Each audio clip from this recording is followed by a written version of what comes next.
2016 সালের হৃদয় ছোঁয়া প্রেমের গল্প সানাম তেরি কসম আবারও মুক্তি পেয়েছে বড় পর্দায়।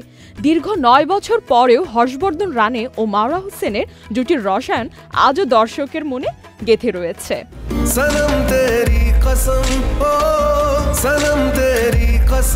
সিনেমার গল্পে হর্ষবর্ধন ইন্দোরের চরিত্রে ছিলেন এক রাগী ও আবেগপ্রবণ যুবক এবং মাওরা হোসেন সরস্বতীর চরিত্রে ছিলেন এক শান্ত ও সংগ্রামী মেয়ে। তাদের ভালোবাসা, ত্যাগ ও ট্র্যাজেডি পরিণত দর্শকদের আবেগে ভাসিয়ে দিয়ে নতুন করে সিনেমাটি দর্শকদের ভিড় বাড়িয়েছে। বিশেষ করে তরুণ দর্শকদের মধ্যে এটি আবারও আলোচনার কেন্দ্রবিন্দু হয়েছে। সোশ্যাল মিডিয়ায় অনেকে প্রশংসা করে বলেছে এত বছর পরেও সিনেমাটি একইভাবে হৃদয় ছুঁয়ে যায়।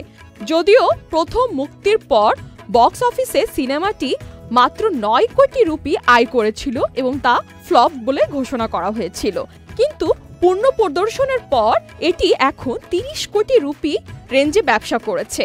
দর্শক সংখ্যা ও টিকিট বিক্রির ক্ষেত্রে সিনেমাটি আগের তুলনায় ভালো ফলাফল দেখিয়েছে। এছাড়া সানাম তেরি কসম শুধু একটি সিনেমা নয়, দর্শকদের জন্য এটি ভালোবাসা ও আবেগের প্রতীক হয়ে উঠেছে। ভক্তরা চাইছেন হর্ষবর্ধন ও মাওরা হোসেন আবারও একসঙ্গে নতুন রোমান্টিক সিনেমায় আসুক। দর্শক, আপনারাও কি চান হর্ষবর্ধন ও মাওরা হোসেন আবারও একসঙ্গে নতুন রোমান্টিক সিনেমায় আসুক? যদি চেয়ে থাকেন তাহলে অবশ্যই তা কমেন্ট বক্সে জানাতে ভুলবেন না। ফারজিয়া হোসেন, চ্যানেল আই।